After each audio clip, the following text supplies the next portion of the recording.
Voy a compartir la pantalla. Por favor, May, me indicas cuando se vea ya. Gracias.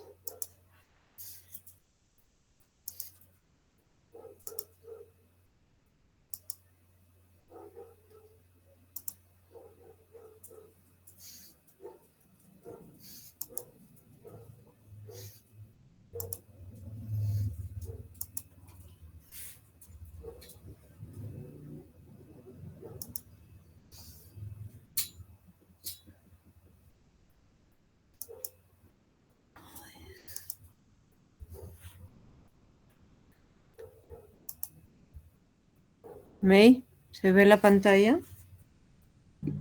Sí, doctora, sí se ve. Ya. Gracias, May.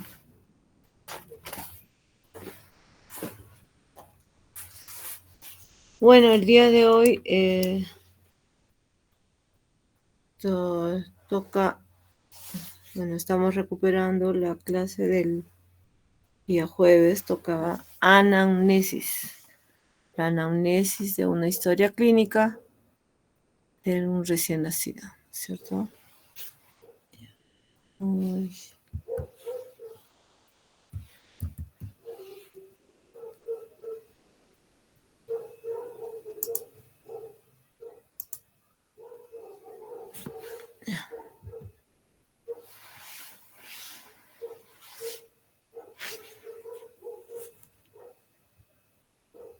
Bueno, para esto de la anamnesis ya ustedes traen saberes previos cuando han llevado los cursos de semiología, ¿no?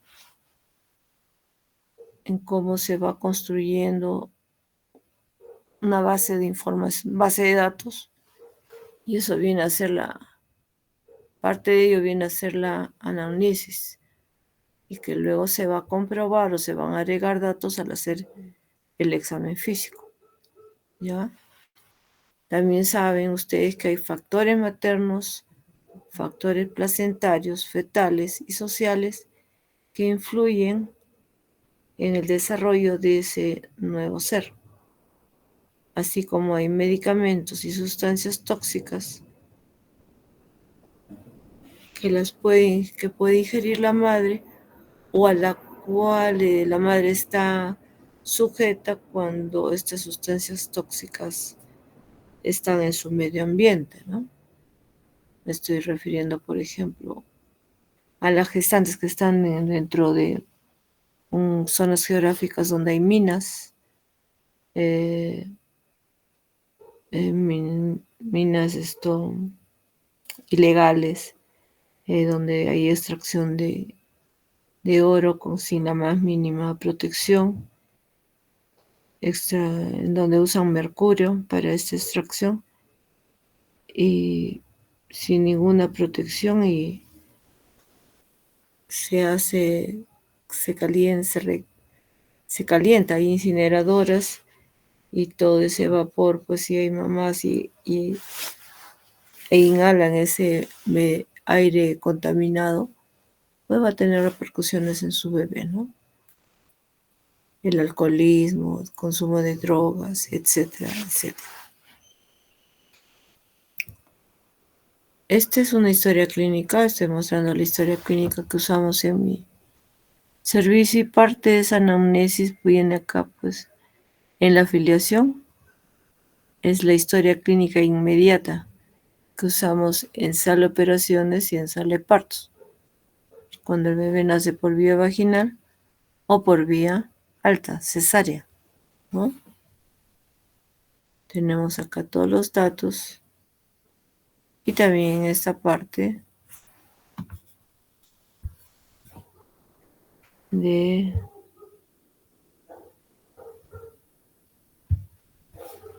acá, ¿no? Donde están los antecedentes de la madre. Nace el bebé y ya se establece el APGAR, ¿no? No inmediatamente, sino como está ahí al minuto. O sea, es una valoración ya retrospectiva. Porque ni bien nace el bebé, vemos cómo nace, si va a requerir reanimación o no, y luego establecemos el APGAR. Estos datos son también cuando se registran ya después de que ha nacido el bebé, ¿no? Esa es la historia que se usa luego el bebé, ya sea que nazca en sala de operaciones o en sala de partos. Se completa toda esta parte. En la segunda hoja, como van a ver, se establece el examen físico inmediato, ese que si bien es rápido, no deja de ser completo. Y con la anamnesis más el examen físico, establecemos los diagnósticos, donde primero va si el bebé es a término, pretérmino, postérmino. Segundo, si es adecuado, pequeño o grande. Tercero, por qué vía fue afectado, sea vaginal o cesárea. Y 4, viene cuando nace en alguna condición que los afecta, se pone pues, ¿no? Si ha habido algún riesgo o si ya está con distrés respiratorio, se pone síndrome de dificultad respiratoria, ¿no? De acuerdo a la edad, uno pensará, pues, si fue prematuro, pensáramos en membrana hialina, si era a término, postérmino, con líquido amniótico espeso, y está con dificultad, pensaremos, pues, en un síndrome de aspiración meconial, ¿no? Y así, establecemos diagnóstico y de acuerdo a nuestro diagnóstico, nuestro plan de trabajo y tratamiento. Si es que nace mal, luego se hospitaliza. Pero si todo ha estado bien, es distinto, será atención inmediata en ambos casos. ¿Qué más se hará? Lactancia materna libre demanda, observar signos de alarma, control de funciones vitales.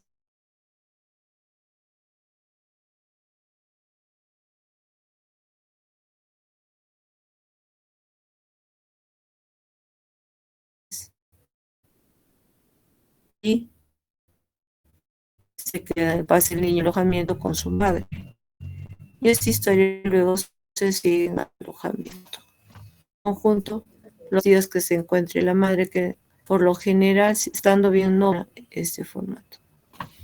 Acá tienen el anexo al test y esta es la historia clínica que usamos de hospitalización, ya sea que el bebé venga de emergencia, de sala de operaciones, de consulta externa, usamos, a pesar de ya tener la otra historia, es de la inmediata. Esta es la historia clínica de hospitalización, ¿ok? Donde además de tomar los datos de filiación, tomamos los datos pues de la anamnesis propiamente dicha, que viene a ser la enfermedad actual, fecha y inicio de síntomas, tiempo de la enfermedad, forma de inicio, el curso, síntomas y signos principales, el relato de la enfermedad, que tiene que ser lo más detallada posible, y es una historia de hospitalización donde tenemos ya el tiempo necesario y suficiente para establecer, para sacar la información adecuada. Y para esto, ya a estas alturas de vuestra formación, ustedes ya han hecho semiología, saben también ya los términos médicos que usamos para decir coloración amarillenta, ¿no? Coloración violácea, lo anterior puede ser ictericia, digo coloración violácea pues cianosis, si dice orina con frecuencia no voy a poner eso, diré pues, ¿qué pondría? Polaquiuria, ¿no? Dolor al orinar, disuria, orina por la noche, nicturia, y así, ¿ok? Si respira rápido, taquipnea, si respira profundamente, diré hiperpnea, y si respira con dificultad hondamente y rápido, será pues polipnea, ¿no? Entonces ya voy usando términos semiológicos que he ido aprendiendo. Y por ejemplo también en el caso de disnea, ¿no? En el bebé no va a tener pues disnea a pequeños, medianos esfuerzos. No puedo ponerlo así porque eso va también en relación a la posición, ¿no? Entonces, ni hablar, el bebé todavía no se sienta. Pero si para eso se establece un test, que es el test de Silverman-Andersen, que me va a indicar si ha sido un grado de dificultad respiratoria leve, moderado, severo. Mayor puntaje, mayor severidad. Menor puntaje, menor severidad. Y lo voy relatando. Vienen ahí también las funciones biológicas. En el caso de neonatos, evaluar cómo era la lactancia, si en los días que estaba enfermo lactaba menos, si está mojando los pañalitos o era con heces y cuántas veces, ¿no? Igual en las deposiciones, de qué color, si era meconial, ¿sí? Si era transicional, un verde más claro, o si era ya amarillo, que debiera serlo cuando ya los niños tienen más de 5 días, 5 o 6 días. Luego voy a antecedentes, primero de la madre, prenatales, es decir, de la madre. Todo lo que pase con la madre influye en el feto, todo, absolutamente todo. Edad que la madre, la ocupación, qué grado de instrucción, procedencia, dónde estaba residiendo en los últimos 3 meses, cuántos controles prenatales. Se menciona que a mayor control prenatal, menores complicaciones, en la mayoría de veces, no en todas. Número de ecografías que se realizó. Lo ideal es que la primera eco sea antes de las 12 semanas, para que en el caso de que haya duda de edad gestacional, ¿me ayuda la ecografía? Sí, para sacar edad, siempre y cuando la primera haya sido antes de esa fecha y una segunda, entonces puedo comparar y decir la edad gestacional por ecografía de ese bebé. Los medicamentos que usó la mamá, hubo ruptura prematura de membranas, sufrimiento fetal agudo, si hubo RPM, ¿cuántas horas? Les decía que para riesgo para el feto es a partir de las 18 horas, ¿sí? Si hubo sufrimiento fetal agudo, si en el caso de que sea así, marcar qué tipo, agregar si no solo fue taquicardia o bradicardia, poner también si hubo desaceleración de los latidos cardíacos, ¿ya? Al inicio de la contracción, si era variable o al final de la contracción uterina. Eso ayuda bastante. La ganancia de peso de la mamá, ¿cuánto ganó? ¿20 kilos? ¿10 kilos? ¿4 kilos? Los extremos me indican peligro. O se viene un bebé con restricción fetal, o se viene un bebé macrosómico o hidrosfetal, ¿no? Ver que si la madre tuvo alguna enfermedad previa en el embarazo, del embarazo, o sea, antes de que embarace, hipertensión, diabetes, trastornos, como otros trastornos endocrinológicos, como el hipotiroidismo, por ejemplo, algo que está muy relacionado al desarrollo del feto, ¿no? De repente la mamá tiene algún otro problema genético que ha sido viable para la fertilidad. Hay síndromes, sí, como síndrome de Down, el síndrome de Cruzón, puede tener bebés. Si está bien o no, eso ya es otra cosa, depende de los que han decidido, ¿no?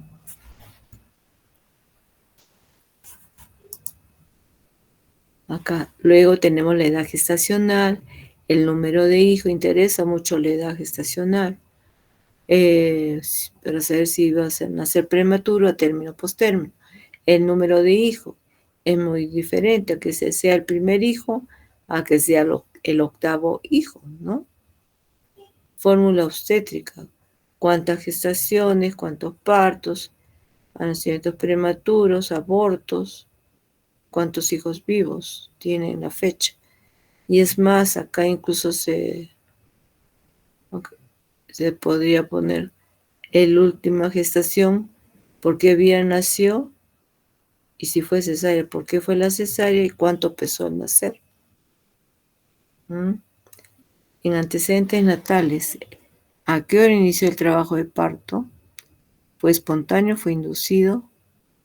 ¿Cuánto duró ese trabajo de parto? Y estos datos por lo general se obtienen más cuando son mamás de mayor nivel educativo, ¿no? Por lo general, no digo siempre, porque podemos tener mamás con bajo nivel educativo, pero que se acuerdan muy bien de cómo fue el parto de cada hijo, así hayan tenido 6 hijos. Y el otro extremo también, mamás que son muy instruidas, pero sin embargo no tienen o no se acuerdan de ese al detalle, ¿no? Entonces, depende mucho de la astucia del que interroga, de las estrategias que utilice en el momento del interrogatorio. Siempre en cualquier establecimiento de salud va a haber alguien que sepa el idioma que predomina más en esa localidad, incluso si están en una región amazónica. ¿Qué medicación recibió durante el parto? Oxitocina, ¿no? En cesárea, muchas veces los anestesiólogos ponen medicamentos y no te avisan simplemente. Entonces hay que estar atentos, averiguando. Hay medicamentos, por ejemplo, como en el caso de preeclampsia, que se usa sulfato de magnesio, ¿no? Es bien frecuente su uso. Y ya uno sabe que le están poniendo, ya incluso viene la mamá con sulfato de magnesio. Y por ahí le póngase, convulsiona, justo en celo. Y además de estar con su sulfato de magnesio, le ponen un sedante, cosa que no está bien porque se ha demostrado ya que eso que no funcionan los sedantes en caso de una eclampsia. Entonces, ¿qué pasa con el bebé luego cuando nace? Tiene un vaciamiento gástrico retrasado. Se embota el bebito, se le distiende la barriguita, no hace popó. Entonces, ya uno dice, está iniciando un cuadro de NEC. No, no necesariamente, ¿ya? Se va evaluando, se va buscando el antecedente. Persona encargada de la asistencia del parto. ¿Quién fue? Médico, enfermera. La presentación como vino de cabecita, de cara, de pies, nalgas completo, podálico parcial. Y si fue cesárea, ¿cuál fue la causa de la cesárea? Recibió reanimación respiratoria, en verdad es RCP, ¿no? Sí, ¿no? Y si fue sí, o fue con oxígeno, fue bolsa y máscara, se le reanimó, reanimación avanzada que ya implica masaje cardíaco, intubación, medicamentos, medicación en la reanimación que recibió, no recibió, sí recibió, ¿cuál? Los medicamentos que usan en RCP son solo 3. La adrenalina de 1 en 10.000, el cloruro de sodio al 9 por 1000 o 0.9%, y oxígeno, nada más. Solo usamos eso. Hace muchos años, muchos años, se anunciaba para caso de reanimación bicarbonato de sodio. Después se vio que como era una sustancia hiperosmolar, era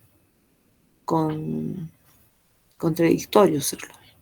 Porque el bicarbonato en el ser humano se desdoble en ¿qué?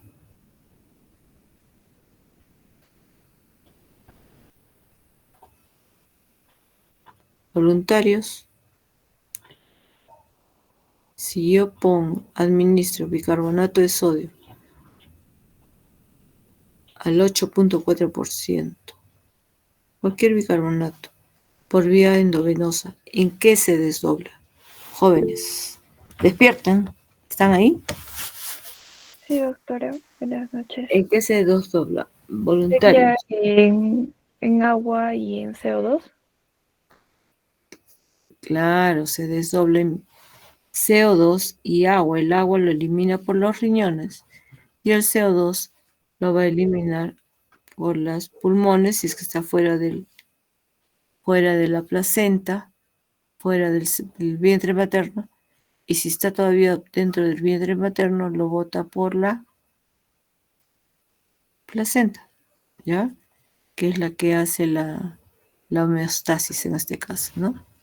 Muy bien, May. May, ¿no? Makes, doctora. Velázquez Ya, Peña. ya, May. Mm, mm, mm, mm. ¿Dónde fue la reanimación? No es igual que hacerlo en un centro hospitalario, que en trayecto, en la ambulancia, o en el taxi, o en el carro de los bomberos, etcétera, etcétera.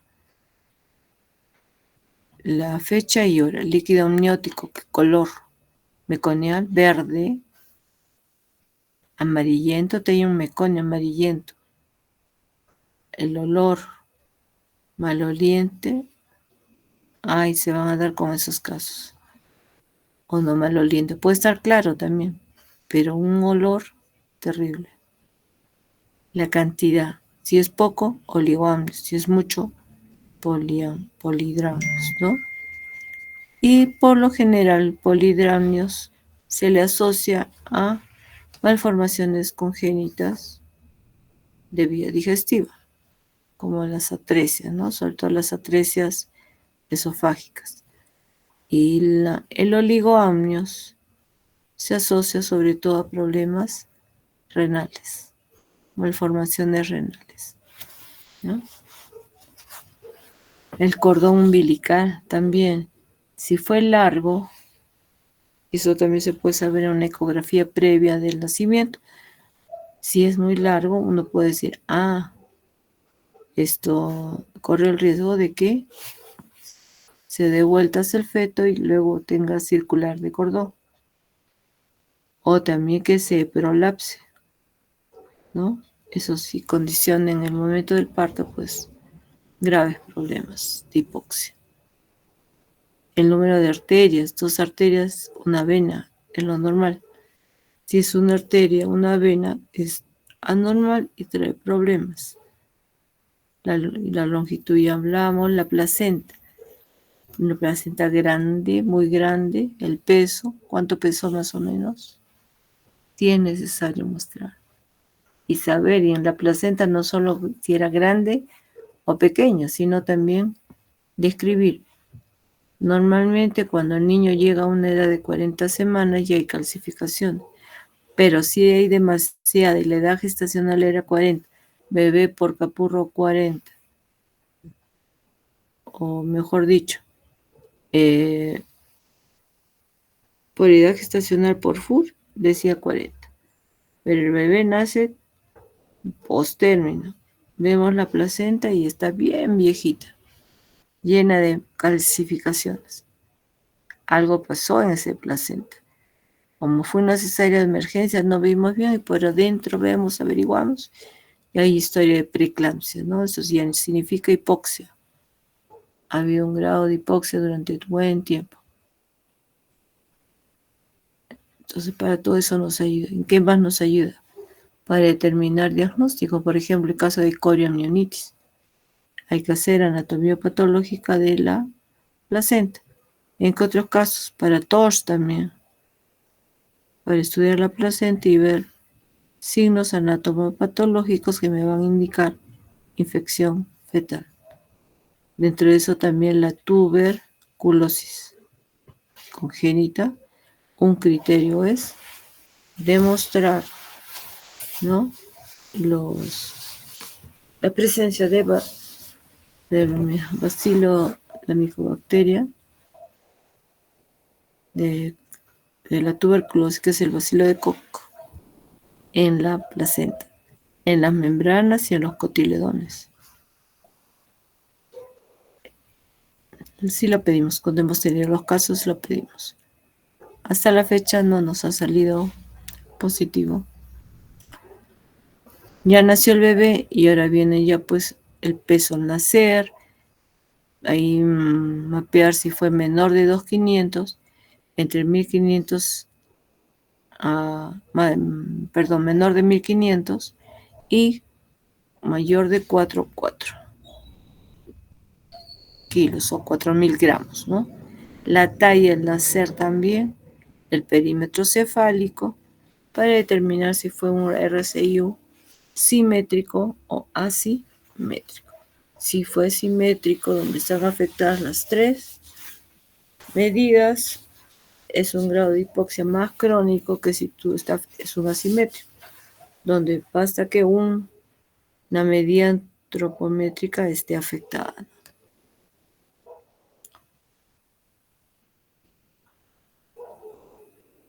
Establecemos el examen, por el examen físico, la edad gestacional, por FUR, ponemos por capurro y por VALAR ya cuando esté en alojamiento. Por VALAR, idealmente hacerlo a las 24 horas, pero se puede hacer a partir de las 19 horas. ¿Ok? Peso por edad gestacional, y se establece con esas dos variables de peso y edad gestacional si el bebé es adecuado, pequeño o grande. Así también se escribe, se registra el APGAR al minuto, el APGAR a los 5 minutos obligado. Y ya en casos especiales, como son los niños con alguna que se van a hospitalizar, nacieron mal y se van a hospitalizar, debe estar registrado el APAR a los 10 minutos también. Y en esta parte establecemos cómo fue el examen físico. En ese primer examen, ¿se acuerdan que les mostré? Ese primer examen, si el examen físico fue normal o fue anormal, si se encontró algo anormal. También se registra el examen de VIH, si fue no reactivo, reactivo, o no se hizo o no aplica. Porque no les hacemos a todos, ¿no? Se hace a los hijos o hijas de mamás con reactivas, ¿no? Igualmente así para el examen de sífilis. Si fue con BDR, RPR, ¿cómo le salió al bebé? ¿Fue negativo, positivo? Si no se hizo. Ictericia precoz. Precoz la llamamos menos de 24 horas. Sí, no. Y se pone la fecha.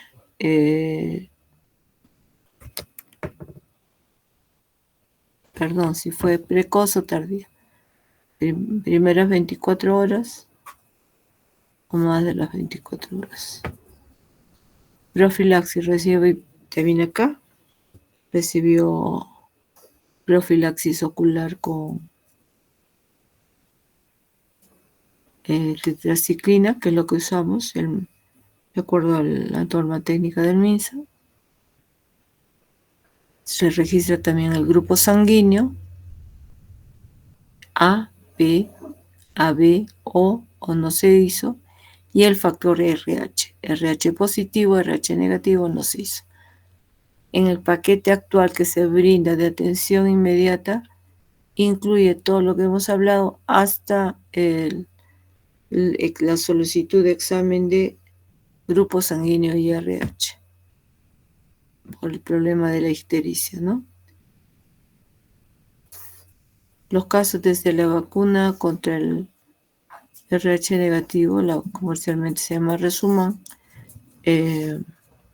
la frecuencia de ictericia por isoinmunización por RH ha disminuido tremendamente.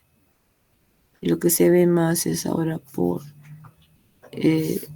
¿no? Parte de esas ictericias es por grupo sanguíneo y las otras son por causa pérdida de peso, no hay buena secreción láctea o demora en la bajada de la leche, entonces hacen ictericia por esas razones. Es bien variopinta, bien florida, pero lo que sí ha bajado tremendamente es la razón o la causa que sea por inmunización por RH. En vacunas, recibió la BCG, no la recibió la vacuna contra la hepatitis B, sí, no. Otros detalles, estuvo en alojamiento conjunto, se le hizo contacto piel a piel, está con lactancia materna exclusiva, estuvo en control de puerperio inmediato, y algo más que se debe agregar acá, y es lo que ya van a actualizar esta historia porque acá no está, es si tuvo clampaje oportuno de cordón, sea por parto vaginal o por cesárea. Es decir, el clampaje del cordón entre el minuto y 3 minutos. A eso se llama clampaje oportuno. En inglés lo mencionan como clampaje tardío, ¿ya? Luego vienen los antecedentes patológicos, sin patología o con patología. Enfermedades congénitas, sí, no, y especificar.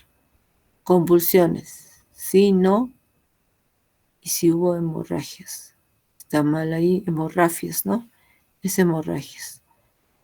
Convulsiones, hemos tenido casos de niños de 6 días que se han sido referidos del Hospital Tupac Amaru por el hecho de presentar convulsiones neonatales, sin ninguna otra sintomatología, signología, nada más. Solo convulsiones focales a nivel de la pierna. ese rato el niñito desviaba los ojitos, se quedaba quieto y solo se movía la piernita izquierda. Se deriva, se le estudia, ¿no? Y se determinó que era una convulsión neonatal idiopática transitoria, que por lo general son convulsiones benignas en el recién nacido. Si se ponen ustedes a revisar convulsiones neonatales, es todo un capítulo de los libros de neonatología. Y de eso se hace toda una diferenciación, pero igual hay que estudiarlo porque no es un hecho normal, ¿ya? No porque les diga yo ahora que es un episodio transitorio y benigno, significa, ya, observan una convulsión y dicen, es normal, el autohecho es normal. Jamás se tiene que referir, hospitalizarse y hacerle el estudio. ¿Ok? Tuvo hospitalizaciones previas o anteriores a esta, intervenciones quirúrgicas, en el caso de niños malformados, por ejemplo. Nació un bebé con atresia duodenal, ese bebito no va a tolerar, va a estar vomitando, pero se opera, se va a los 15 días de vida y regresa a los 20 días de vida. Otra vez, vómitos. Abren y ¿qué ve?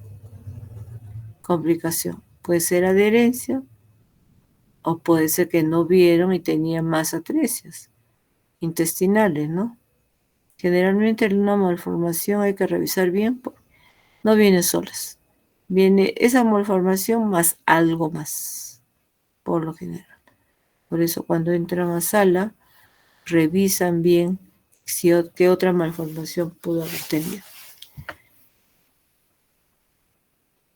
Transfusiones sanguíneas importantes, a ver.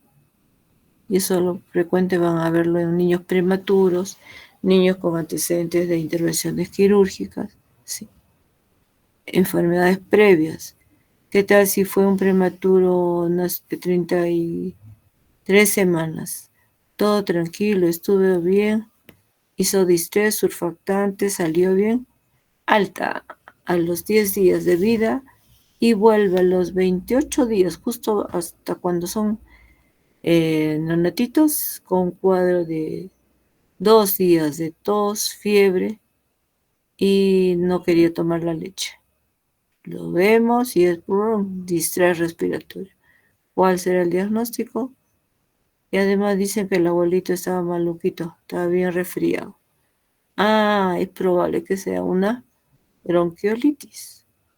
Los bebés prematuros, sobre todo si han tenido problemas como el que les menciono, prematuridad, dificultad respiratoria, administración de oxígeno, haber recibido ventiloterapia en ventilación mecánica, pues tienen riesgo de sufrir de bronquiolitis, ¿no? O sea, hay unas patologías previas, enfermedades previas, antecedentes familiares. ¿Qué tal si yo sé que la madre tuvo, no solo era, no diabetes gestacional, sino diabetes antes de la gestación? La abuela también. La hermana o sea, la tía del bebé también.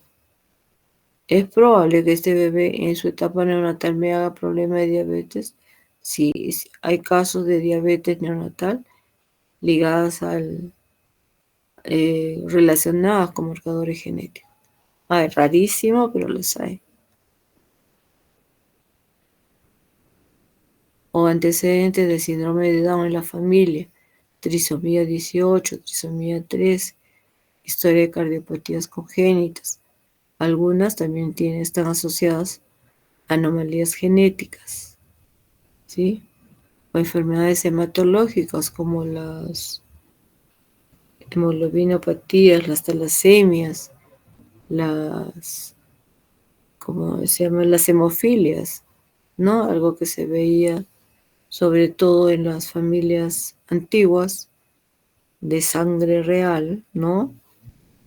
caso típico es la historia de los Romanov en Rusia, los casos de hemofilia, ¿no? Y es por eso también cuando vemos en comunidades pequeñas y se casan entre familias, más o menos, las enfermedades se van transmitiendo. Por eso también es importante preguntar de dónde vienen, dónde residen, si hay antecedentes familiares. Entonces, 1 más 1, 2, ¿no? Antecedentes socioeconómicos, cómo está constituida la familia, el estado de salud civil de los papás, cuántas personas viven en casa, cuáles son las condiciones de esa vivienda, material noble, precario, básico, cuenta con agua, luz, desagüe, tiene seguro integral de salud. Ahora sí, la mayoría sería un pecado encontrar a alguien que no tenga seguro integral de salud, ¿no? Porque el seguro es universal. Todo bebé que nace en territorio peruano tiene seguro integral de salud. Programa de apoyo social. Juntos, Aliwarma, vaso de leche, etc, etc, etc. Antecedentes epidemiológicos. Si la madre tuvo contacto con tosedores crónicos, hay que preguntar, ¿no? Si ha tenido contacto con TBC, la mamá tomó tratamiento, cuándo lo tomó, en qué fecha, para ver si afectó o no al feto. ¿Ya bien? Todo eso incluye la anamnesis. Luego esto ya viene. Entonces ya tienen toda una información rica y vasta para que al analizar, al efectuar el examen físico de todos los 30 diagnósticos que pudieron estar en su cabeza, van quedándose a 20. Y realizando el examen físico, van disminuyendo y se quedarán pues con 10. ¿Y los 10 los pueden plantear, doctora? Sí, claro que los puedes plantear, pero obviamente 10 es mucho. Por lo general van a quedar con 4, 5, y luego ya van. De acuerdo a eso, le hacen su plan de trabajo. ¿Ok? Al que le voy a pedir. Estoy pensando en sepsis en ese bebé, pediré pues hemograma completo, BSG, reactante de fase aguda, ¿no?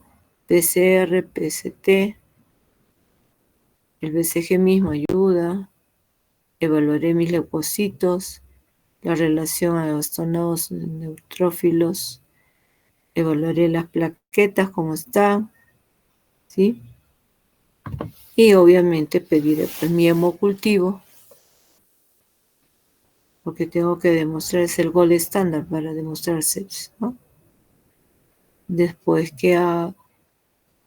si además de sepsis sospecho que también tenía meningitis, le haré una punción lumbar y pongo mi plan de trabajo.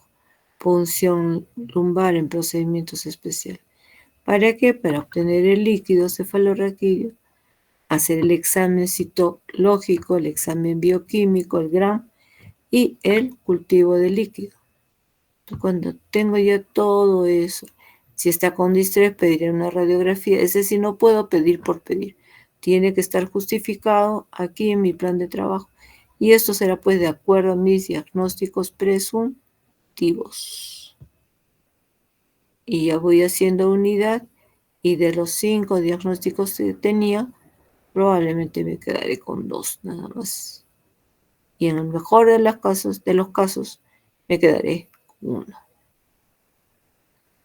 Ya cuando se vaya, voy a avanzar y pondré pues ir a su casa, ir a un centro de salud, ir a un hospital de mayor resolución, es decir, a un instituto, porque no es que no haya podido, sino que los recursos que tengo no me permiten ya ir más. Y es lo que generalmente nos pasa de los casos que hemos referido, son los casos de cardiopatías congénitas altamente complejas, ¿no? Que si bien tenemos resonancia, se le puede pedir un angiotem, Es hermoso cómo se pinta, cómo es toda la ayuda diagnóstica y que ya nos brinda este siglo. Y luego el tratamiento y recomendaciones ya de manera específica, con dosis por kilo día.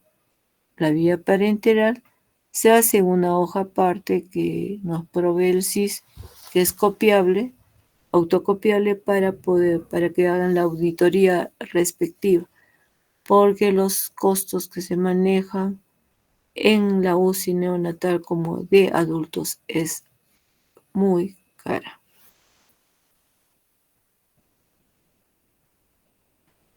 Como verán, dos doctores, entonces, y el bebé no ha hablado nada, nada. Quien habla es la madre. Por eso se dice que es una anamnesis de tipo indirecta. Repito, es una anamnesis de tipo indirecta. Entonces es muy importante adelantarme antes de que nazca un bebé para saber qué historia trae, ¿ya? Tu historia te dirá quién eres o qué puede ser, ¿no? Todo lo que afecte a la madre afectará al bebé. Trastornos psiquiátricos, neurológicos, dermatológicos, de enfermedades respiratorias, hepáticas, gastrointestinales, si se viene un parto pretérmino, enfermedades cardíacas, hipertensivas, hematológicas, renales y de otros sistemas endocrinos, tejido conectivo, enfermedades infecciosas, cáncer, obesidad o cirugía bariátrica. ¿No? Casos de amas obesas que han sido sometidos a cirugía bariátrica. Embarazo después de un trasplante. Eso ya se ve ahora porque pues la medicina avanza y nos permite ver casos de mamitas que han tenido cáncer a diferentes partes del cuerpo, ¿no? Y superaron y ya están en edad reproductiva, se enamoraron, se casaron, se enamoraron y ya pues tuvieron su bebé y quieren tener su bebé. Importa, claro que importa que recibió todos los medicamentos que haya podido tener en relación a la enfermedad que tuvo, ¿no? Al cáncer. Interés. Lo que ya les mencioné, averiguar sobre la historia familiar, la historia materna, aspectos importantes de la madre y de la historia perinatal.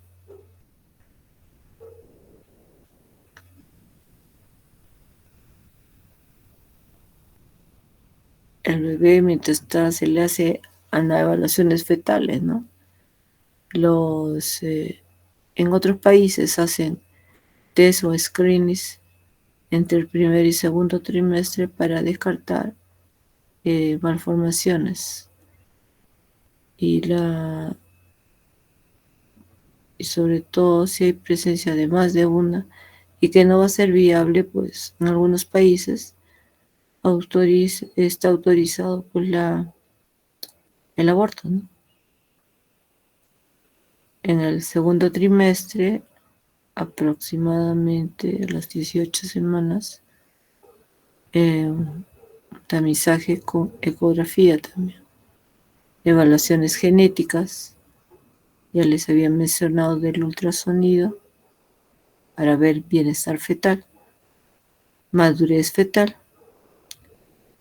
y también para todo esto. La ecografía realmente ha sido todo un boom desde que salió para determinar problemas en el feto y según ello adelantarnos y resolver los problemas que pueda tener el bebé, como son el caso de ciertas anomalías, malformaciones congénitas, como puede ser una espina bífida, por ejemplo, meningomielocele, que ya se puede operar intraútero, ¿no? Incluso las atresia esofágicas, las que son solamente con fístula, que es parte ya del espectro de atresias esofágicas, operan intraútero y ¡pum!, hacen un clamp hasta ese nivel, miren, hasta entrar, hace un clamp de la fístula para que el bebé pueda nacer luego sin mayores complicaciones. Ha avanzado mucho la medicina fetal. La historia del intraparto, que ya les he mencionado también. Antiguamente acá recalcar antes más que ahora se aplicaba el vacuum y el forceps. No porque esté proscrito, sino que se ha ido perdiendo la aplicación porque se entiende de que han visto de que más rápido o sin menos complicaciones era una cesárea. Sin embargo, la cesárea también tiene complicaciones, ¿no? Digamos que quedó en desuso. Y ya vacuum y forceps en mi hospital, ni en el seguro, ni en el Lorena lo aplican. Y si en las prácticas van a ver que lo apliquen, me avisan, porque sería novedoso. En estos casos, hay veces los problemas que se presentan más están relacionados a trauma obstétrico, pues, ¿no? Desde un caput sucedáneo hasta un cefalohematoma. Y va a depender mucho de la destreza del que realiza el vacuum o el forceps para decir para que existan problemas bajo este método, ¿no? Mencionar también que no es usual pedir el examen de la placenta. En otros países sí, en otros sí. Es cuando es muy probable que muchos de ustedes, muchos, pocos, algunos, no lo sé, pero siempre es bueno salir. Van a ver que eh, realizan este examen de la placenta me refiero al examen anatomopatológico. Lo hacen con cierta frecuencia también porque ustedes saben que la natalidad en países desarrollados ha disminuido, entonces la mayoría son por técnicas ya de fertilización, ¿no? Y muchas veces está asociado a problemas. Entonces, si hay problemas, hacen el examen anatomopatológico. Este examen de la placenta se refiere al que debemos hacer usualmente. Tamaño, peso, grande, forma, cotilones completos, la forma, etcétera, etcétera. Ver si hay alteraciones en el cordón, ¿no? Todo eso se tiene que describir. La historia social de la madre, que ya también lo mencionamos. Y algo muy importante, que también por eso nuestra historia se tiene que actualizar, es la historia de un antecedente sobre violencia doméstica. Código Violeta. Van a escuchar hablar sobre este código Violeta, que es sobre todo la violencia sexual dentro de casa, ¿no? Que es muy difícil abordarla y hay que hacerlo con mucho tino.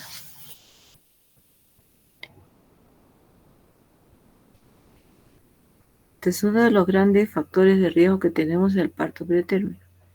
Es el máximo factor contribuyente a la morbilidad y mortalidad neonatal total. El año 2010, más del 10% de los nacimientos eran prematuros en todo el mundo y la tasa correspondiente en Estados Unidos alcanzó casi el 12%, 2010.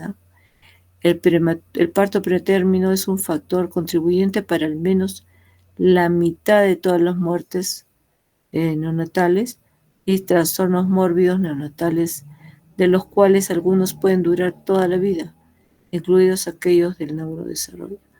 La enfermedad pulmonar crónica, por ejemplo, o displasia broncopulmonar. El mayor riesgo de infecciones que ya les había mencionado, alteraciones visuales, no solamente la retinopatía, sino también alteraciones visuales como por ejemplo ¿cómo se llama? La desviación de los ojitos hacia la derecha, estrabismo.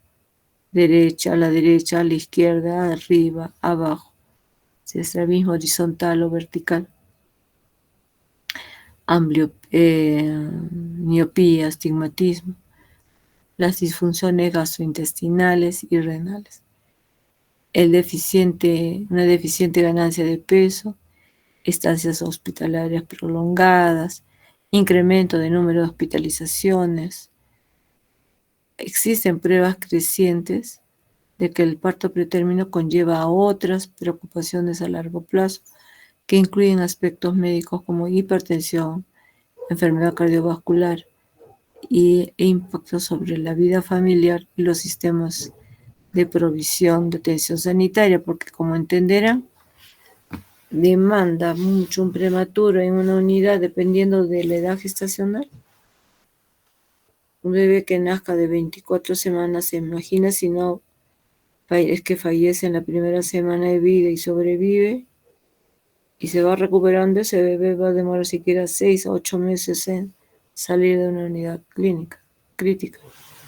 Entonces conlleva grandes gastos y carga social para la familia.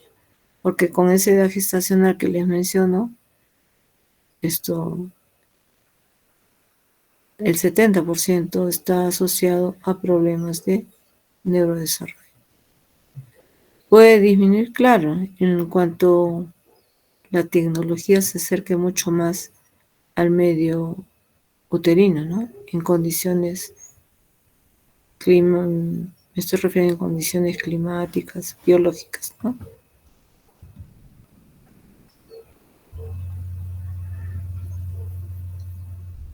Estas son recomendaciones para programar el parto por complicaciones. Por ejemplo, el caso de traspetos obstétricos o placentarios o uterinos, placenta previa, antecedentes cesárea clásica, miomectomías previas, ruptura prematura de membranas. Esto es literatura americana. En caso de placenta previa, 36 a 37 semanas, sugieren el nacimiento. 34 a casi 36 en caso de placenta ácrita, increta o percreta. Siempre y cuando le hayan hecho un seguimiento y saben que ella viene con esto, ¿no? Y obviamente si sangra. Actualmente, como en Perú, va a depender de la valoración de la madre. Hay que tener mucha experticia para determinar cuándo está viniendo esta placenta con algún grado de acretismo. Ahora ya no se llama tanto placenta ácrita, sino espectro, ¿no? Miomectomías sugieren 37 a 38.6 semanas. RPM, 34 semanas. Pero no es que las 34, ¿qué pasa si viene 35? ¿No? ¿Sí me entienden? 36 semanas. Se refiere a las cosas de RPM hasta antes de estas semanas, ¿no? Aspectos fetales. ¿Cómo están? Retardo en el crecimiento fetal. Sacarle a las 38, máximo 39, si es que no hay complicación adicional. Un solo feto. O 34 a 37, un poco antes, hay complicaciones agregadas como oligohidramnios, pruebas fetales anormales, trastornos comórbidos maternos. Menciono estos jóvenes porque a veces notamos en la práctica diaria casos de oligoamnios, ¿no? Y algunos podemos decir, ¿pero por qué? ¿Por qué lo van a sacar si tiene esto solamente 34 semanas? Es que no solamente es el bebé pequeño, es que además tiene oligoamnios. ¿Qué significa traducción clínica de oligoamnios?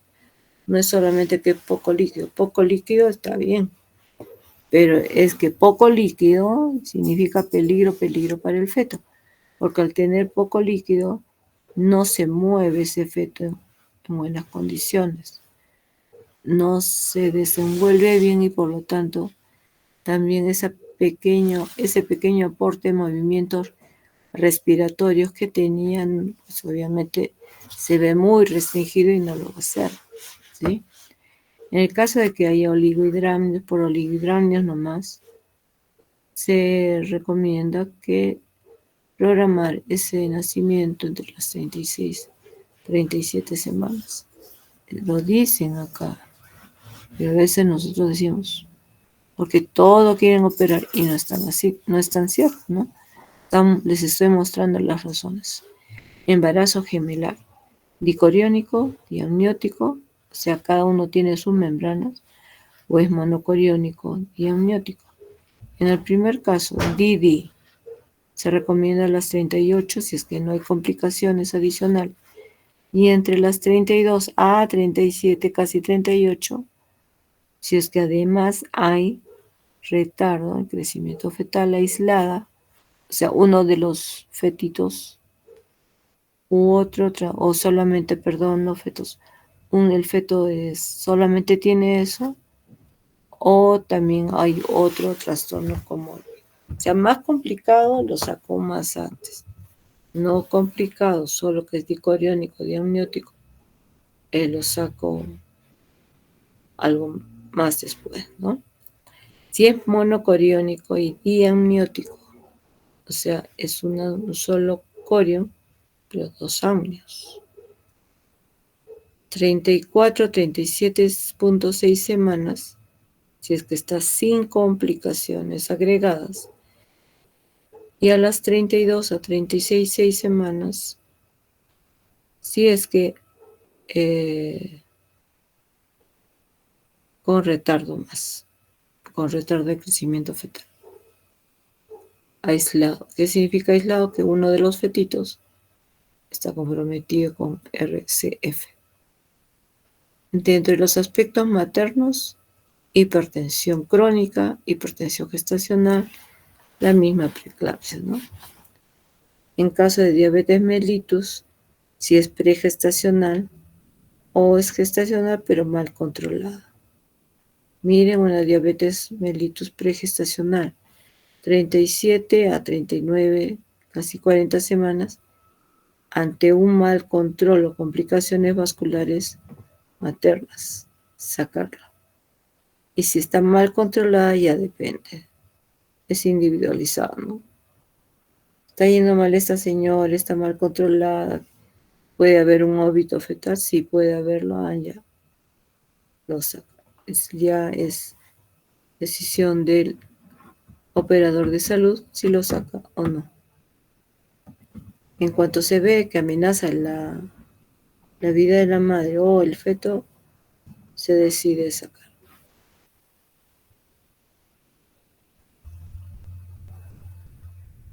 Esto es sobre todo para que lo tengan como conocimiento, que inducen a que los colegas ginecólogos o ginecobstetras pues decidan ante alguna patología materna por qué sacarlos antes, ¿no?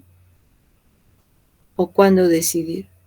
Por ejemplo, en el caso de una preeclampsia, si hay hipertensión, presión arterial de al menos 140 o 90, la diastólica, en al menos 2 ocasiones con 4 horas de intervalo, mientras la paciente se encuentra en reposo, en cama, sin uso de antihipertensivos y proteinuria de 300 miligramos o más de proteínas en orina en 24 horas, cociente de proteínas creatinina de al menos 0.3 o una lectura de una cruz en tira reactiva. Y si es sin proteinuria, la preeclampsia se define como hipertensión solamente, en combinación con manifestaciones graves de nuevo inicio, como una trombocitopenia con plaquetas menos de 100.000, alteración de la función hepática, cifras elevadas de transaminasas hepáticas hasta el doble de su concentración normal, e insuficiencia renal progresiva con creatinina más de 1.1 y ausencia de otras enfermedades renales, que haya edema pulmonar, trastornos cerebrales o visuales de nuevo inicio, y determinó que es preeclampsia si es que además de todo lo anterior hay convulsiones asociadas con hipertensión gestacional o preeclampsia, ¿no? Son definiciones que las van a ver ustedes en obstetricia. Les muestro simplemente para que estén familiarizados. Ya les repito una vez más, toda la historia que tiene mamá influye en el feto. Por eso es necesario, hasta uno se pone fastidioso con los internos, porque tienen que escribir todo lo que tiene la madre.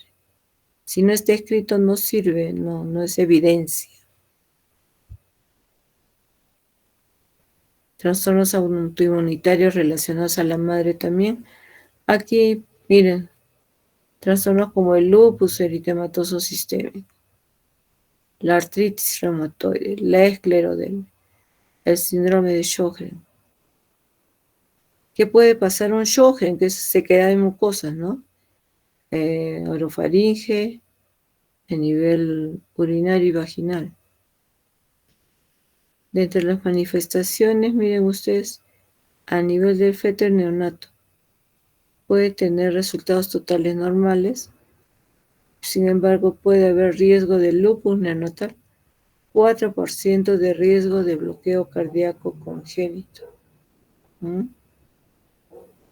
En el caso de la esclerodermia, elevada tasa de mortalidad fetal, raros casos comunicados de esclerodermia neonatal, para que vean que sí existe, pero son raros, pero hay. En el caso de artritis reumatoide, la mayor parte de los informes no muestra mayor riesgo. En el caso del lupus, alto riesgo de pérdida fetal, riesgo de lupus neonatal, 2% de riesgo de bloqueo cardíaco congénito y lesiones cutáneas. ¿Se dan cuenta? Uno diría que no, a esta edad no va a causar, pero después sí. Ni tan después, ¿no? Ni tan después. Este bloqueo cardíaco se ve en el lupus como un Sjögren. En el por lupus se ve un 2% de casos, o sea, del 2 de cada 100 mamás gestantes con lupus tendrán fetitos con manifestaciones fetales o neonatales, ¿sí? 2 de cada 100 mamás gestantes con lupus, no es en general. Y en el caso de Sjögren, por cada 100 mamás gestantes con Sjögren, podré tener 4 casos de bebé con bloqueo cardíaco congénito, con lupus neonatal. Medicamentos de uso frecuente para inmunosupresión después de un trasplante de órganos. Todos estos se usan para inmunosuprimir a gestantes que van a recibir un trasplante de órgano. ¿Ya? Tenemos los corticosteroides, la prednisolona, metilprednisolona, la azatioprina B, la ciclosporina C, el tracolimus C, el micofenolato mofetilo, sirolimus, aciliximab P, daclizumab C, muromonab CD3C. Miren lo que causa todos estos. Los corticosteroides, hendiduras bucales, labio y paladar, ¿no? Fisura labial o fisura palatina, restricción del crecimiento fetal, supresión de la médula ósea fetal, la ciclosporina, restricción del crecimiento fetal, prematuridad. Este cuadrito sí, tabla 13.6, copien, es necesario quemar. ¿Por qué? Porque ya empezamos a tener mamás gestantes que ya han sido tratadas y en algún momento han tenido que recibir trasplante y han recibido este tipo de medicamentos. Así también saber que hay etiología de algunas malformaciones congénitas humanas observadas en el primer año de vida.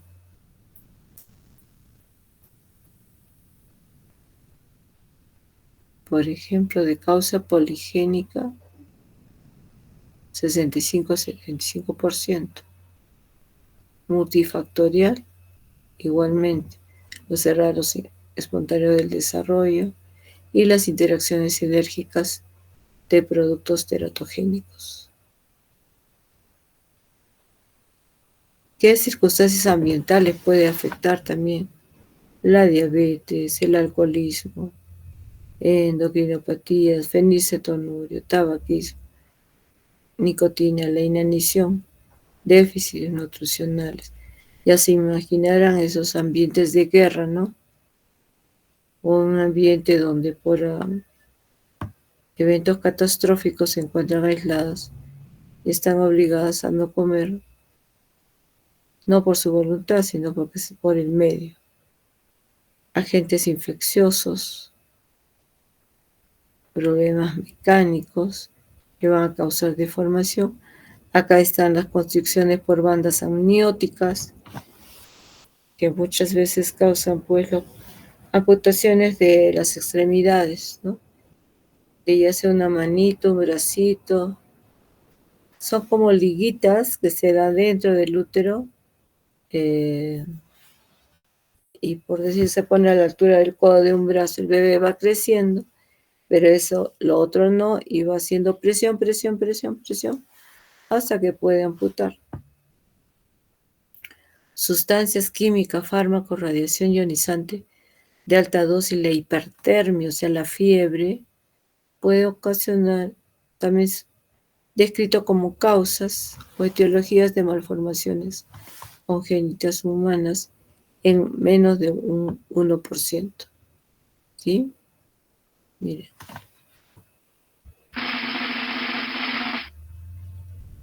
No se asusten, no es para que se aprendan todito esto, pero saber sí que hay los medicamentos, uno más que otros, pueden causar problemas en el bebé, ¿ya?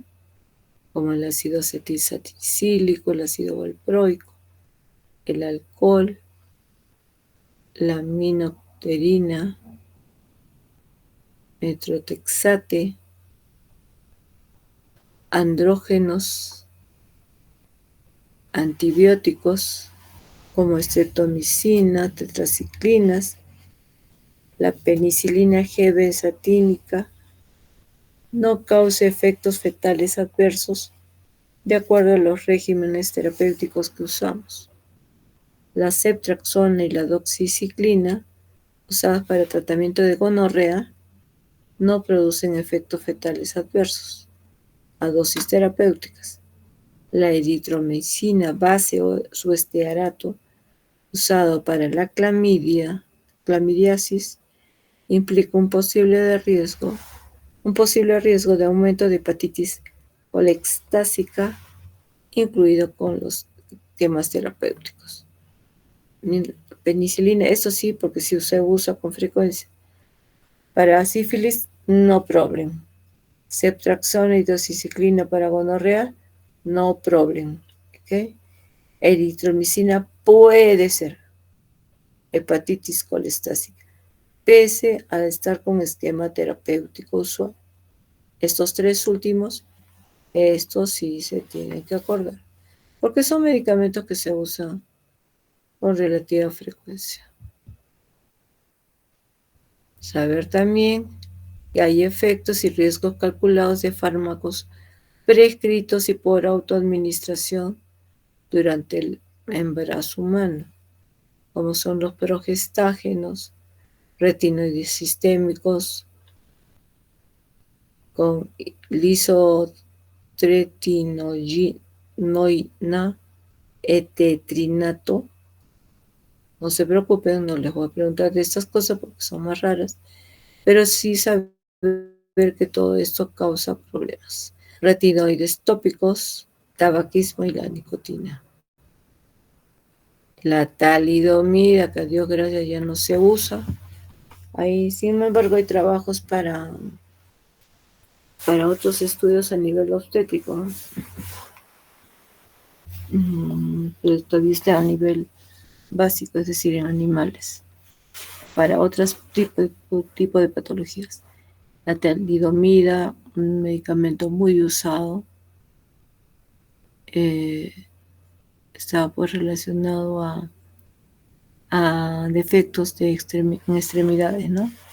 Ya sea parciales, totales, estoy refiriendo a las pocomelias, amelias, ¿sí? Se dejó de usar cuando se demostró que era dañina. Patologías tiroideas, el uso de ioduros o fármacos antitiroideos, tocolíticos, tolueno, vitaminas.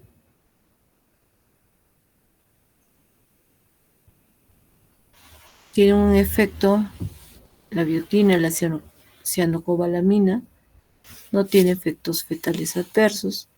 El ácido fólico ha demostrado su excelencia para poder disminuir el riesgo de problemas de espina bífida o de tubo neural, anencefalias, ¿no? La vitamina A, se ha comunicado las mismas malformaciones correspondientes a los retinoides, pero con dosis muy altas. Las exposiciones menores a 10.000 UI no conllevan riesgo para el feto. La vitamina A en dosis recomendadas no conlleva ningún riesgo de aborto. La vitamina D a grandes dosis para deficiencia de vitamina D posiblemente participe en la etiología de la estenosis supravalvular aórtica, las fases de Duende y el retraso mental. No hay datos de efecto abortigénico alguno de la vitamina D. De las vitaminas, esta en alta dosis, la vitamina D en altas dosis, sí pudiera estar relacionada a malformaciones. También tenemos efectos y riesgos de otros medicamentos, como los antihipertensivos, ¿no? Excluyendo a los inhibidores de la ECA. Estamos hablando de la clonidina, metildopa, nifedipino, propanolol. Antituberculosos. Igualmente, en la etapa de gestación, no mencionen solamente sería pues el etambutol, isoniazida, rifampicina, tiamida, que si bien están prescritos,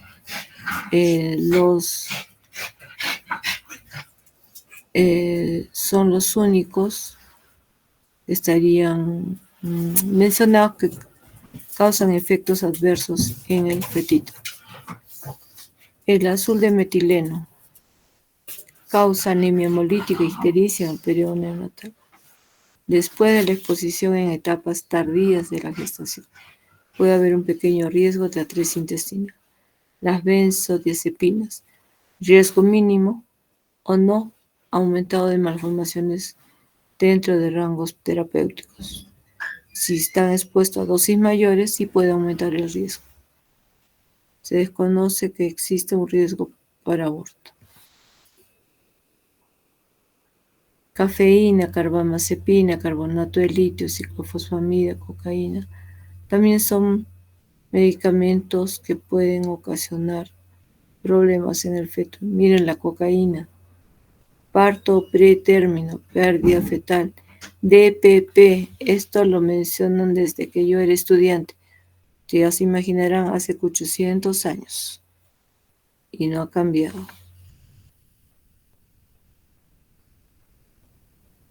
Acá, complicaciones asociadas con el abuso materno por drogas durante el embarazo, narcóticos, hipnosedantes no narcóticos, la cocaína, ¿no? El abrupto placenta es el DPP.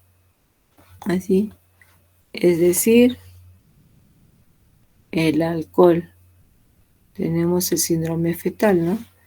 Y miren, no solamente es el síndrome fetal, alcohol fetal, prematuridad, bajo peso al nacer, pequeño periodo gestacional simétrico, el síndrome de abstinencia, el bebé nace y se pone irritable, como si le hubieran quitado, pues, así, como si le dejaran de dar la droga, terribles. Sí hemos tenido un caso a mí me consta solo de un casito, cuando era residente, o sea, también hace 800 años. Acá en el hospital sí, no, ya no he visto. El efecto del alcohol fetal, test de bienestar anormal, electroencefalograma normal en etapa de sueño. Se dan cuenta todo lo que puede causar el abuso del alcohol nomás. La marihuana, prematuridad, el incremento de nacimientos masculinos, alteraciones del test de bienestar, la nicotina, cigarritos, disminución del peso al nacer, talla, perímetro cefálico, defectos cardíacos congénitos, defectos del septum aorto pulmonar, y la keilonatopalatosquisis. ¿Qué es eso? Que es una disminución de la zona palatina, nariz y labios, ¿se imaginan? Totalmente una deformidad, ¿no? Deformidad de las extremidades, riñones poliquísticos, gastrosquisis, deformidades del cráneo, hipertensión pulmonar persistente, nicotina, es algo que ahora se ve con frecuencia en la juventud que fuma, ¿no? Nuestra sociedad creo que todavía conserva el hecho de que son gestantes y se cuidan, pues no veo yo fumar. Bueno, tampoco voy a fiestas, les diré así para decirles qué tanto fuman esto las mujeres en edad fértil, gestantes.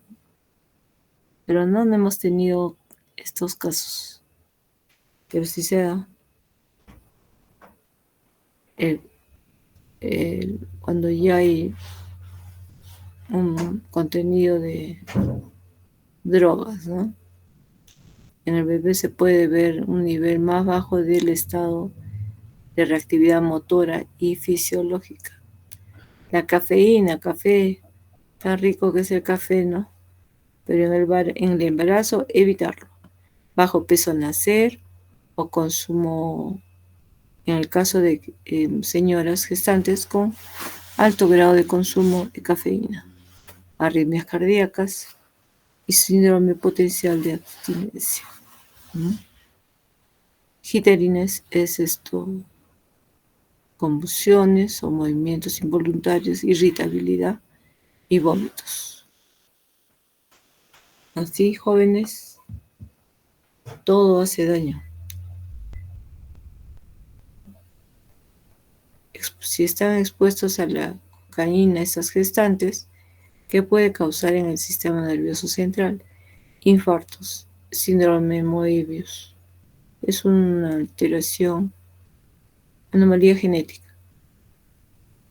Xaizur, convulsiones, tremores, hipertonicidad, hiperreflexia y distonías transitorias.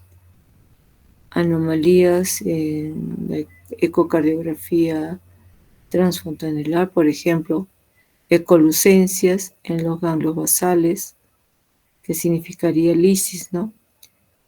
En los ventrículos y en los quistes en la matriz germinal y a nivel periventricular, anomalías en el electroencefalograma, patrones anormales durante el sueño cuando se les realiza el electroencefalograma y llantos anormales. O sea, no son, si escucha un llanto de un bebé normal, tiene un patrón, y cuando no es normal, pues suena patológico. No, Este llanto no es normal, dicen ustedes. ¿Qué más causa la cocaína a nivel de otros órganos sensoriales? Respuesta de potenciales evocados auditivos anormales. Respuesta incrementada auditiva a ciertos estímulos. Hemorragia retinal y tortuosidad y dilatación de los vasos a nivel del iris. En el sistema cardiovascular, taquicardia transitoria, hipertensión y volumen de eyección disminuido, o débito cardíaco y volumen de eyección disminuido, arritmia atrial y ventricular, el sistema respiratorio, apnea, un patrón respiratorio anormal, por ejemplo, una respiración periódica. El nivel genitourinario puede causar también ectopia renal. ¿Qué es eso, doctora? El riñón, en vez de estar adentro, está afuera. Así como si fuera un meningocele, un meningomielocele, así, igualito. Y acá también, dismorfogénesis fetal y neonatal secundarias a la exposición al alcohol. Miren, afecta, como ya habíamos visto, en toda nuestra economía. Miren lo que puede causar, medio raro, ¿no? Que a nivel dermatológico, dedos aberrantes, o sea, más dedos, hemangiomas en la mitad de los casos, tejido adiposo disminuido, pero desproporcionalmente, hirsutismo en la infancia, hipoplasia de uñas, la sensibilidad, la propioceptiva pobre, no sé, como anestesiados, ¿no? A nivel ortopédico, polidactilia, sinostosis radioulnar, perdón.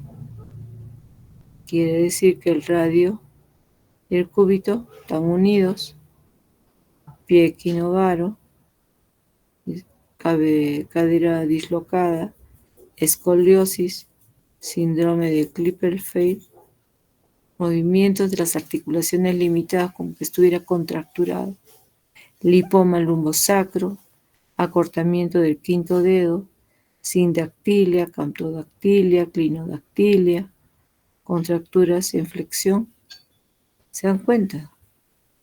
Por eso es tan importante cuidar el cuidado en la madre gestante.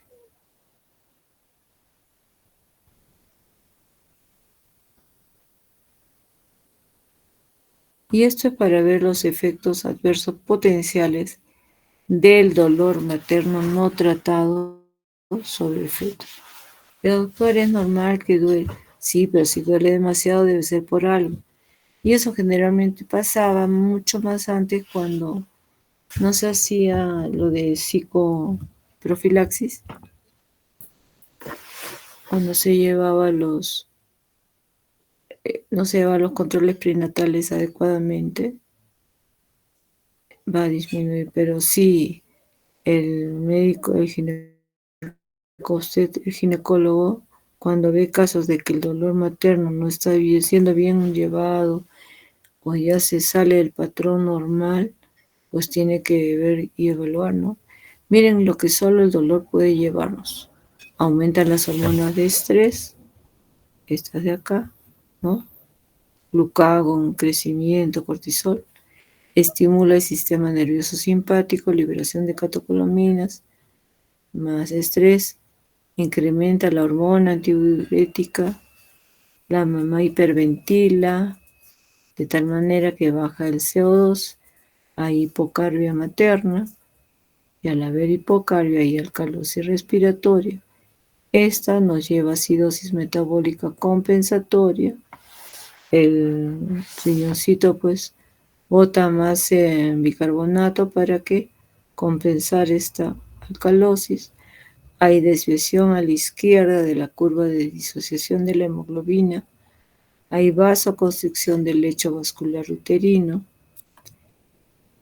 Esta desviación de la acidosis de la izquierda a la izquierda de la curva de disociación de la hemoglobina nos lleva a una disminución del transporte de oxígeno al feto, más la acidosis metabólica compensatoria, más la vasoconstricción del lecho vascular uterino, con la vasoconstricción periférica por incremento de la hormona antidiurética, unidas son terribles, más la disminución de la perfusión placentaria. Todo esto nos va a llevar a acidosis metabólica fetal, hipoxemia fetal y patrones anormales de la frecuencia fetal, aunado obviamente a todo lo que da en este otro lado del brazo, ¿no? Donde la estimulación del sistema nervioso simpático con la liberación de las catecolaminas lleva pues a un retraso del vaciamiento gástrico de la madre, disminución del peristaltismo, incremento de la acidez gástrica, náusea, vómito, inanición, cetosis, las contracciones uterinas incoordinadas, la mamá ya está estresada, no entiende razones, lleva un trabajo de parto disfuncional, trabajo de parto prolongado e incremento de intervenciones médicas. Ponle esto, ponle esta sonda, ponle acá, más el incremento de la carga de trabajo miocárdico, incremento del consumo de O2, nos lleva a un metabolismo anaerobio, acidosis láctica, estas otras hormonas también de estrés, que nos llevan a lipólisis, gluconeogénesis, va a aumentar los ácidos grasos libres, cetosis, hiperglicemia. Todo esto aunado a la acidosis láctica, más la inanición y cetosis, pues repotencia la acidosis metabólica fetal, hipoxemia fetal, patrones anormales de la frecuencia fetal. Entonces, como ven, ¿todo esto va a influir en el feto? Por supuesto que sí. Y es por eso llevar bien una historia clínica, sí. Tomar buen dato de la amnesis, sí.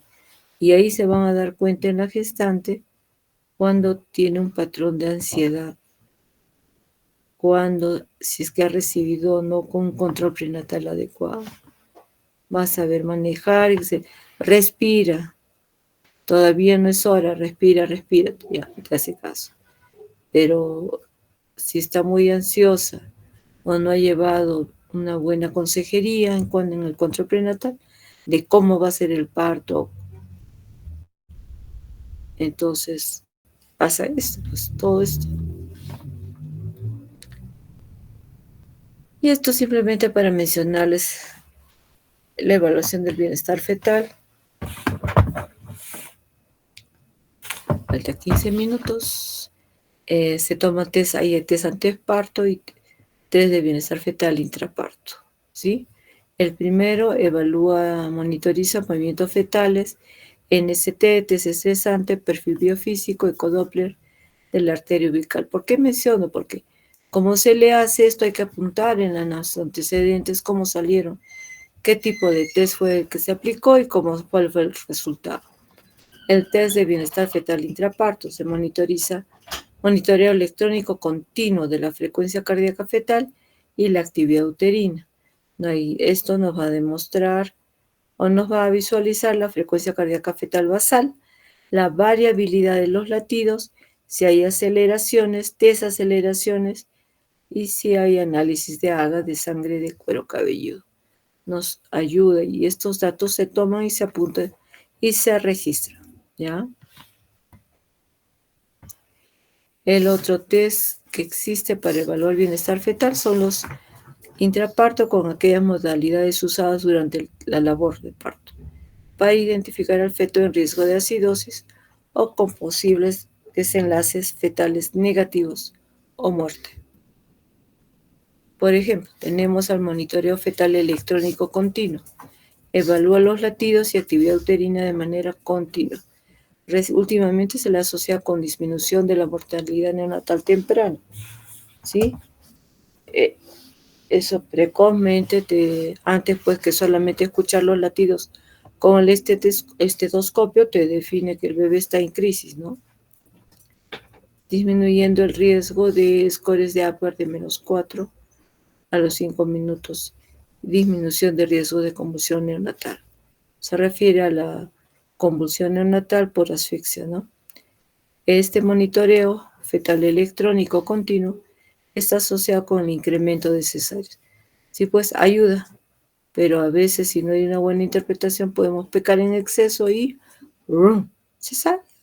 cesárea.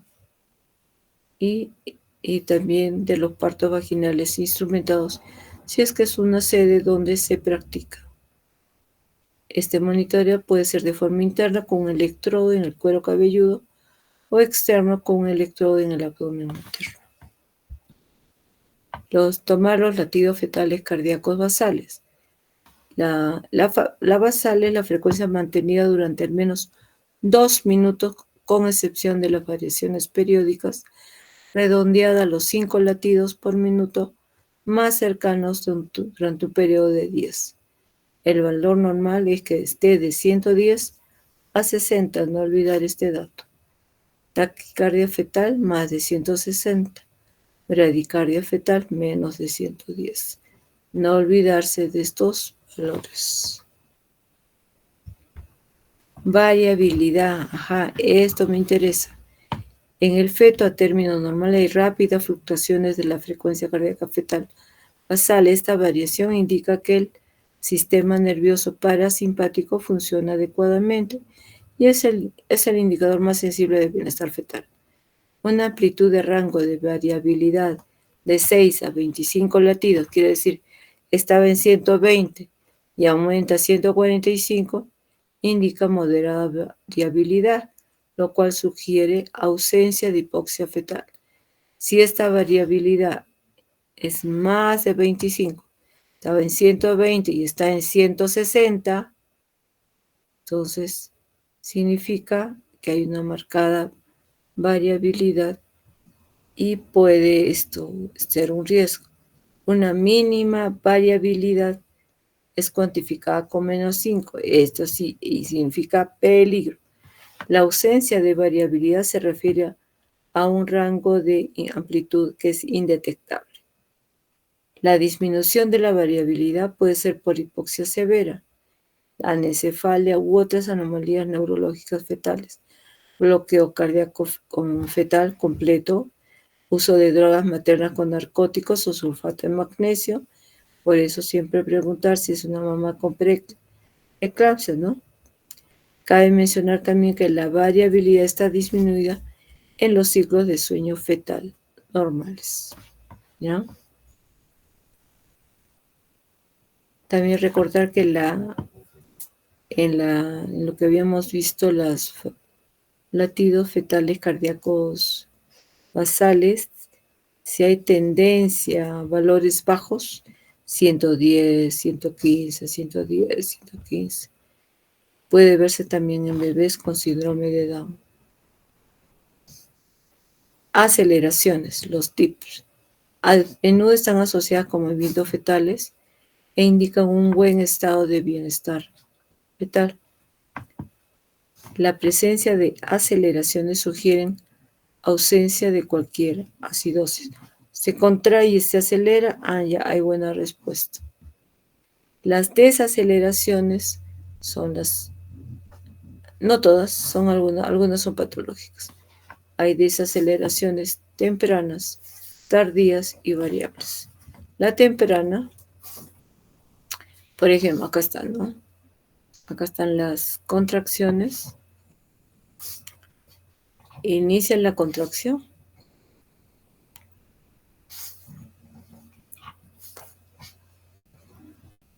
Acá inicia la contracción y desacelera, ¿no? Inicio temprano. También puede ser así. Inicia la contracción y desacelera temprano. O sea, con el inicio de la contracción. Acá también. Inicia la contracción. Va a iniciar la contracción. Está bien, bien. Baja. También de inicio, ¿no? Miren, están viendo. Y esto generalmente se debe, cuando ya empieza pues el trabajo de parto, a la compresión que hace la pelvis sobre el polo cefálico, ¿ya? Y el trazado va a ser este. Cuando la primera fue de inicio temprano y cuando es de inicio tardío es por insuficiencia uteroplacentaria y esta sí es una desaceleración patológica. Miren acá, ya está en contracción, contracción, contracción y está bajando. Cuando ya la contracción termina, ¡prum!, desacelera, desacelera. Ya viene la contracción, ya está iniciando, ya inició. La contracción y ¡pum!, empieza a desacelerar, ¿no? Entonces, a eso se le llama desaceleración tardía y por lo general es por insuficiencia uteroplacentaria. Y la variable es aquella que puede ser de inicio tardío, al medio o al inicio de una contracción. Miren ustedes, en pleno acme de la contracción desacelera, que puede ser normal, ¿no? Como de un inicio entre inicio temprano o durante. Y acá también, justo en pleno, o como no también. Y esa generalmente se debe a compresión del cordón umbilical.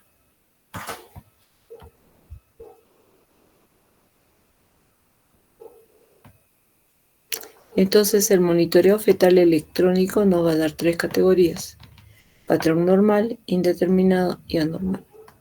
El patrón normal 1 tiene 4 características: latidos fetales cardíacos basales de 110 a 160, moderada variabilidad de 6 a 25, ausencia de desaceleraciones tardías o variables y ausencia o presencia de desaceleraciones tempranas.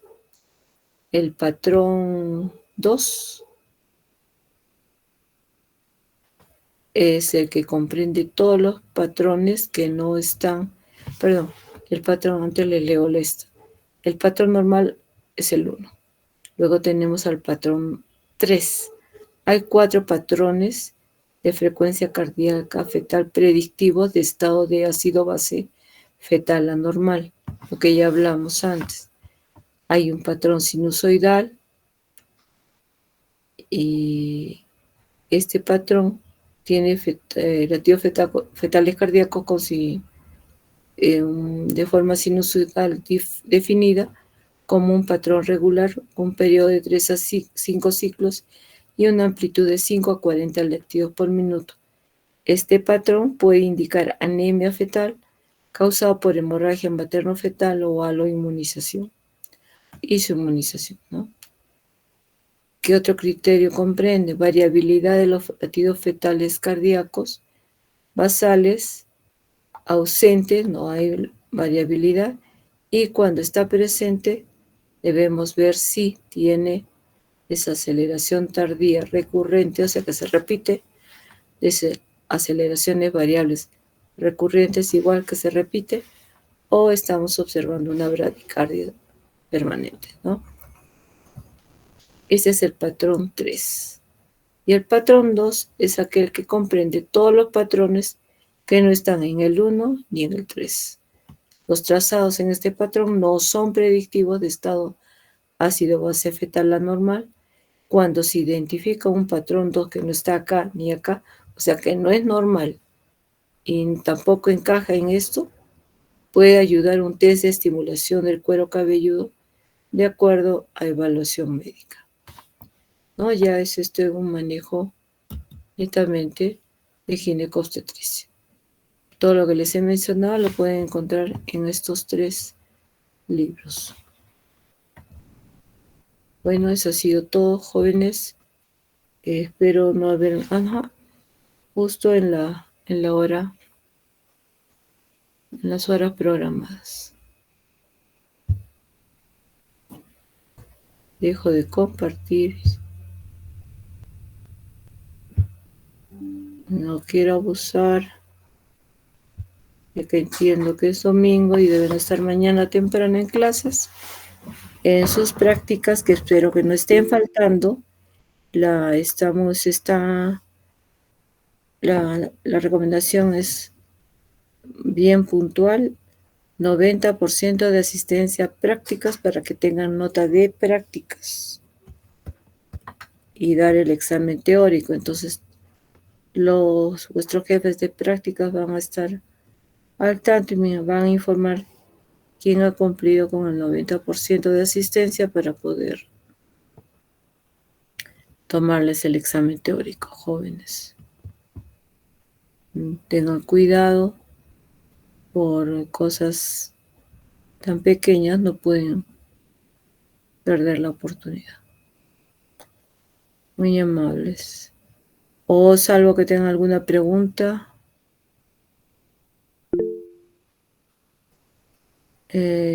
Sí, Jun. Doctorita, ¿qué tal? Muy buenas noches. Buenas Doctora, noches. tenía una duda, no exactamente sobre el tema tratado, sino más bien sobre cómo se iba a llevar a cabo el examen por tanto del primer, segundo y tercer aporte. Los exámenes. Sí, te escucho. Eh, sí, porque era más que todo por unos comentarios que yo escuché, que quizás iba a ser un examen compartido el mismo del otro grupo. ¿O solamente va a ser usted quien va a plantear? Esa más que todo era mi duda, doctora, por favor. Muchas Por gracias. recomendación de la carrera, es para toda la carrera de medicina, es lo que yo tengo entendido. Oficialmente es un examen único para cada curso. En este caso somos dos docentes. El examen lo vamos a elaborar los dos.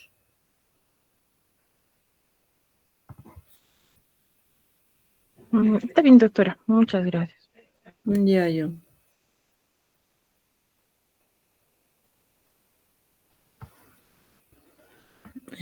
Sí, yo te escucho. Stephanie. Sí, doctora, buenas noches. También, entonces, bueno, tenía otra duda más sobre el respecto al examen, ahora que nos confirma cómo va a ser la modalidad. En todo caso, el doctor, tanto como usted, nos compartiría en ambos salones la bibliografía, las PPTs y todo, porque claro, es la misma especialidad, pero tengo entendido que son dos tipos diferentes de metodología de enseñanza. Y en otros cursos que se comparten también ambos salones, generalmente tengo entendido también que se mantiene la independencia de cada sección. Entonces quería saber eso sobre el material. El syllabus es el mismo. Los contenidos deben ser lo mismo. Y como les acabo de mencionar, el examen lo vamos a elaborar los dos. Entonces ahí vamos a ver que todo lo que yo les mencione a usted y todo lo que les estoy enseñando, también lo haya dicho él y viceversa, para que justamente no hayan problemas. Y es verdad, como les repito, esta es una disposición de la universidad. Sí, May. Doctora, la escuela no nos ha comunicado de eso y solo fue por comentarios del otro